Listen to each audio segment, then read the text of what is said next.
Welcome to another episode of Tutorials with Ike. So we are going to be looking at linear functions under quantitative methods. Quantitative methods is a course you are going to be studying in UPSA for some particular courses. So if you are studying quantitative methods, this is the right channel for you because you are planning on breaking down all the topics in quantitative methods from now till the next 3 months. So if you are new to this channel, please don't forget to like, subscribe, comment, and share. Also, I'd like to inform you guys that I'll be aspiring for the position of the Vice President for the Association of Business Administration Students at UPSA. So if you're a student of UPSA and you're also studying business administration, your votes will be appreciated when the time comes. Now let's get straight into today's topic, linear functions. Now the most common equation under linear functions is this: y is equal to mx plus c. So this is what you are going to be using for almost all our examples. Y is equal to mx plus c. Now let me explain it. Now this y you see here is called the dependence variable. The dependence variable. So the dependence variable. Then this m you see here is called the slope or the gradient. So let's just put the slope. Then the x you see here, the x that is by the m is called the independent variable. Independent variable. Then finally the c here you see is called the y-intercept. Now don't worry, I'm going to explain everything for you to understand. So this is the general equation for a linear function. Y is equal to mx plus c. So y is called the dependence variable. The dependence variable. M is called the slope. X is called the independence variable. And the c is called the y-intercept. Now let me give you an example to explain this equation very well. Now let's assume you're about to order a ride, maybe Bolt, Yango, or whatever, and they tell you that maybe the starting price is 5 cedi. What that means is that even if you don't go anywhere, so far as you request the ride, you are going to pay 5 cedis. That 5 cedi will be our C. You get it? So let me just put 5 here. So once you've ordered the ride, so far as the car moves, you are going to pay 5 cedis, no matter how long the journey is. Now, they also tell you that per every hour, you are going to pay 50 cedis. You get it? So if it's 2 hours, it's going to be 100 cedis. 3 hours, it's going to be 150. You get it? So per every hour, you are going to pay 50 cedis. Now that 50 cedis will be our M. That 50 cedis will be our M, which is how much we'll be paying per every hour. They are going to represent the number of hours by X, which is here. So 50X. You get it? Then our plus is here. Then Y will be the amount we pay at the end of the journey.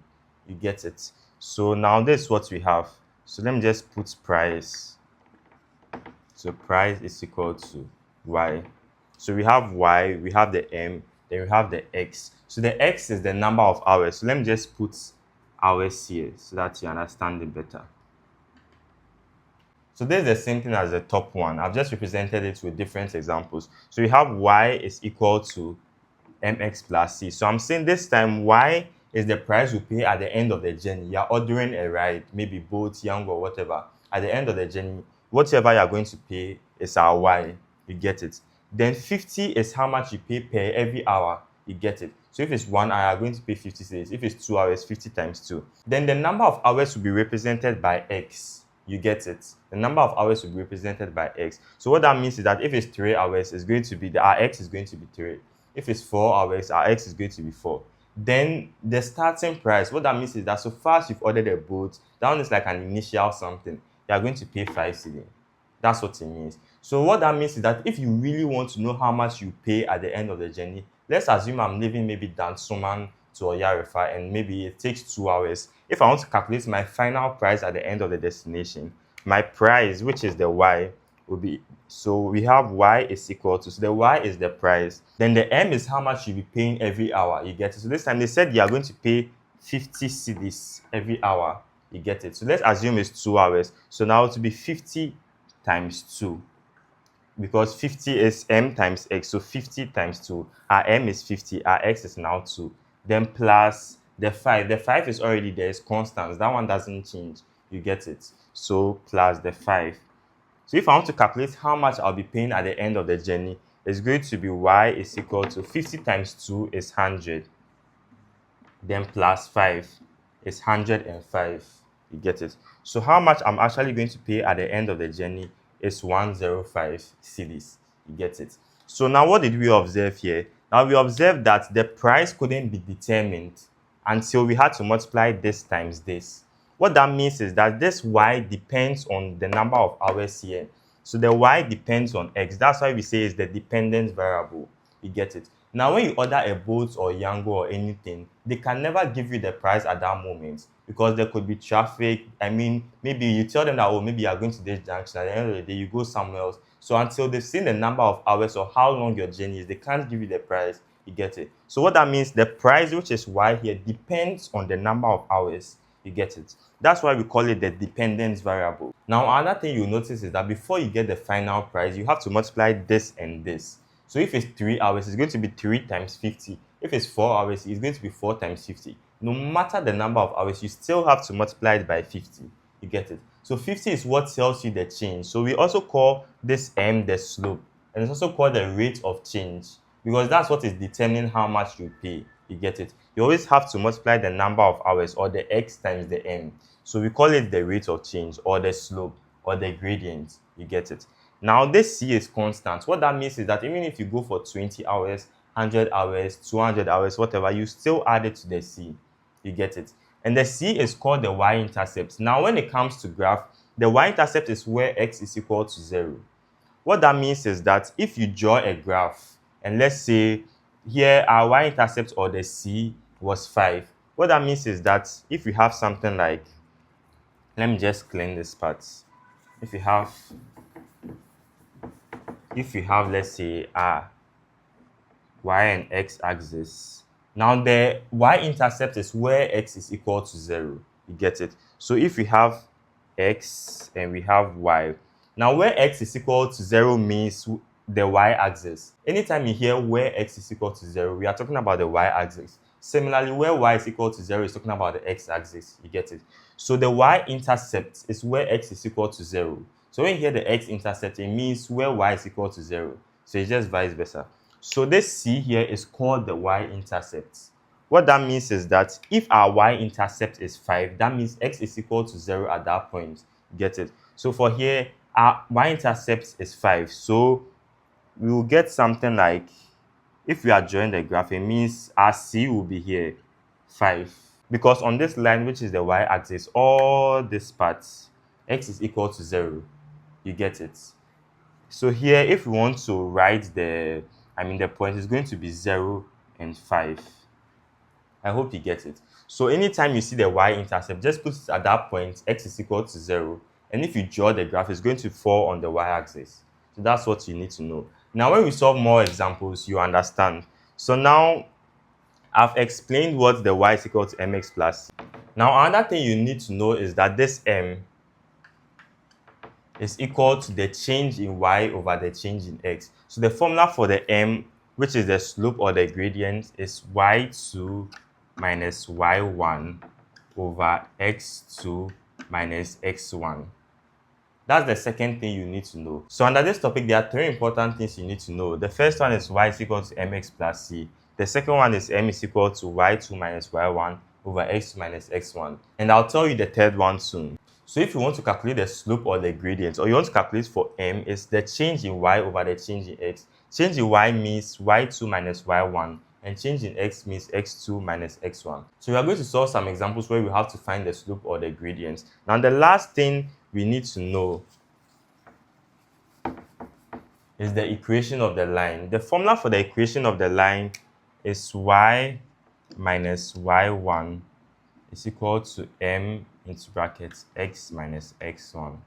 So now, yes, this is the third thing you need to know. Now, this formula is derived from the slope formula or the gradient formula, the one I just wrote, which I said m is equal to y2 minus y1 over x2 minus x1.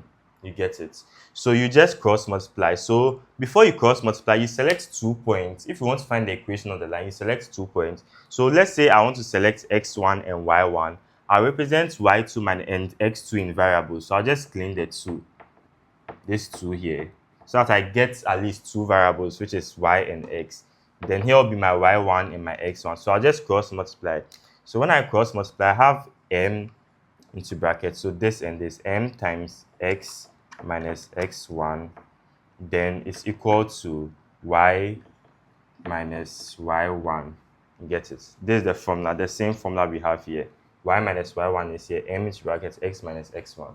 So those are the only three things you need to know when it comes to this topic. If a question will come under linear functions, it will come from these three things. Now that we've got the whole concept, now let's solve the questions for you to understand what we've been trying to say. So now let's look at some of the questions in UPS's slides. So yeah. Okay. So the first question we have is determine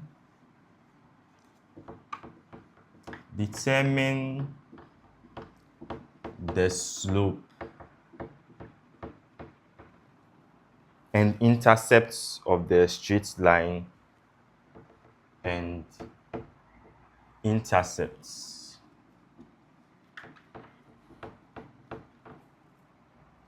of the straight line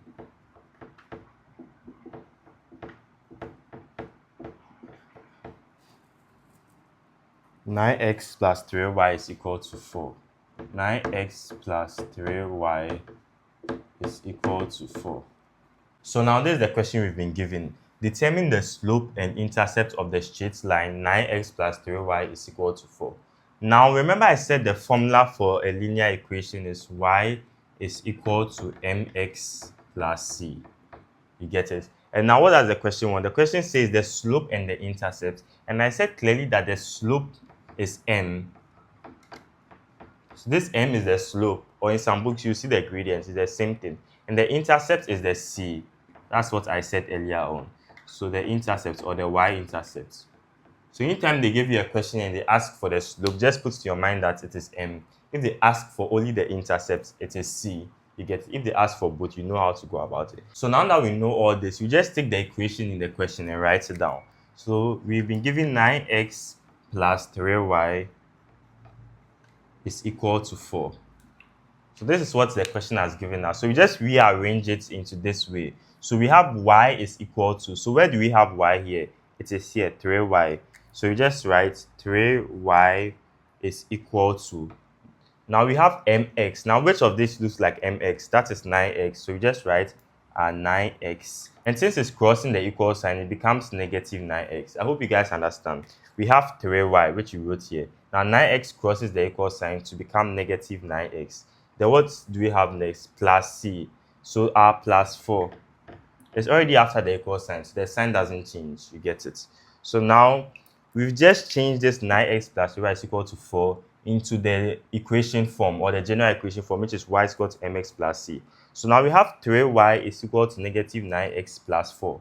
And what does the question say we should find? It says we should find the slope and the intercept.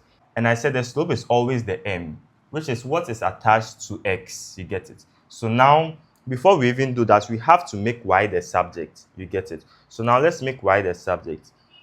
You can divide this by 3, then divide this by 3, then divide this by 3. So now 3 will cancel 3. So we have y is equal to negative 9 over 3. That is negative 3x.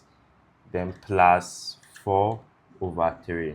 So this is our final equation. So now we've changed 9x plus 3y is equal to 4 in the form y is equal to mx plus c. You get it? So now our y here is here. Our mx is negative 3x and our c is 4 over 3. That's what it means. So now that we've done this, we can answer the question. So it says determine the slope. So the slope is what is attached to x. You get it? So here the slope was m because m was attached to x. So now what is attached to x here? It is negative 3. So straight away we can just say our slope is negative 3. So the slope is equal to negative 3. And what else? The intercept. So the intercept is what is not attached to a variable. You get it? So that is 4 over 3 because it's not attached to a variable. So the intercept is equal to 4 over 3. You get it? So we are down for the question. So this is how the questions usually come. So if they ask you for the slope, just rearrange it in this form. Let y stand alone, then bring the mx plus c at the other side. Then the slope will be what will be attached to x. You make y the subject. Then what is always attached to x is the slope or the gradient. Then the c is what is not attached to any variable at all. So that's how we find the slope and the intercept. So now let's look at another question to see how we would go about it. All right, so this question says, find the slope of the straight line that passes, find the slope of the straight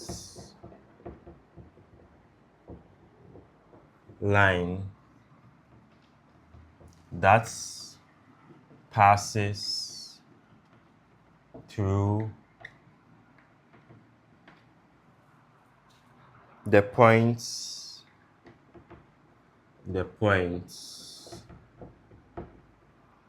2 and -1, 2 and -1, and -2 and -11. So, and -2 and -11. So this is how they can also set the question. Find the slope of the straight line that passes through the points 2 and -1. Then you also have -2 and -11. So how do we go about it? Now remember I said the formula for the slope, which is m. So m is always the slope. It's y2 minus y1 over x2 minus x1. You remember that. So now what do? We just look for our y2, our y1, our x2, and our x1. Now put in mind this. The first one is always x. The second one is always y. So the first one will also be x, and the second one is always y. You get it? So now I can either make this my x1 or make this my x2. I can also either make this my y1 or make this my y2. It depends. So let's assume I want to make this my x1. If I'm making this my x1, it means this has to be my y1. Then straight away, this would be my my x2 and my y2. You get it? If I don't want to do it like this and I want to make this my x2, then it means this will be my y2. You get it? Then this will become my x1 and this will become my y1. But this cannot be x2 and this one will become y2. Or this will be y2 and this one will become x2. It doesn't work like that. If you are choosing the point, if this is x1, this has to be y1. If this is x2, this has to be y2. You get it? So we have our x2, y2, x1, y1. So now let's solve it. So m is equal to y2. So what is our y2 here? We have -1 minus our y1. Our y1 is -11. So into brackets minus 11. Then over x2. What is our x2? Our x2 is 2. Then minus x1. Our x1 is -2.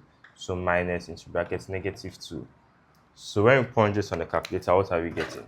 So we have -1 minus into brackets -11 over 2 minus into brackets -2.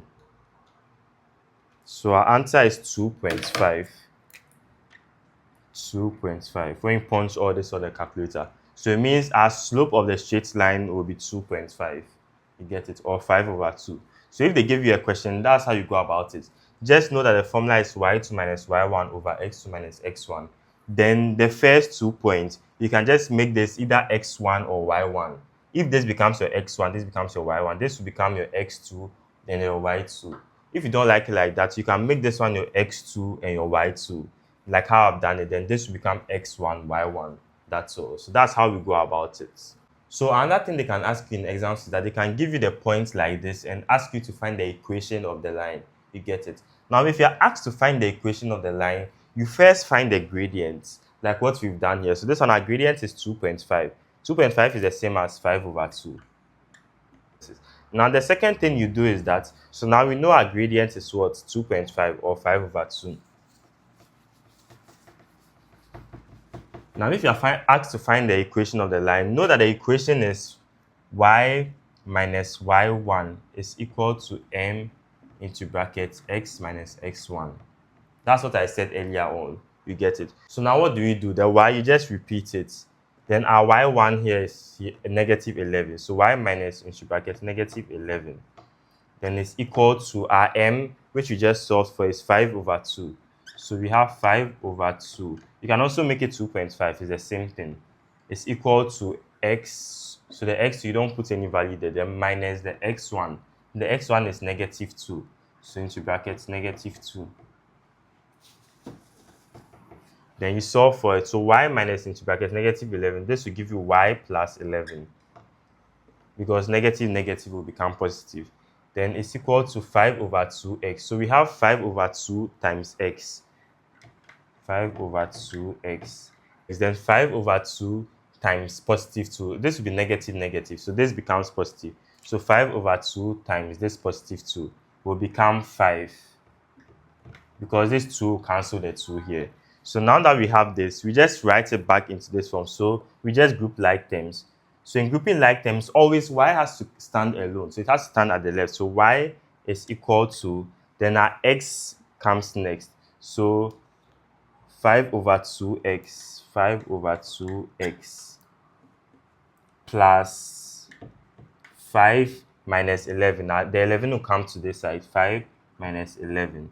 So we have y is equal to 5 over 2x, 5 over 2x minus 6, because 5 minus 11 will give you 6. So assuming they had given you this and they ask you to find the equation of the line, this is how you go about it. Y minus y1 is equal to m into bracket x minus x1. Then you choose either of them. You can also make this your x1 and y1 as well. You get the same answer, I get it. So we are going to end here for today. In the next video, we are going to look at budget lines. If you like this video, don't forget to like, subscribe, comment, and share. And please try and share with your friends, your classmates, and all that, so that they'll also benefit from the videos we've been doing. Thank you very much, and I'll see you in the next video.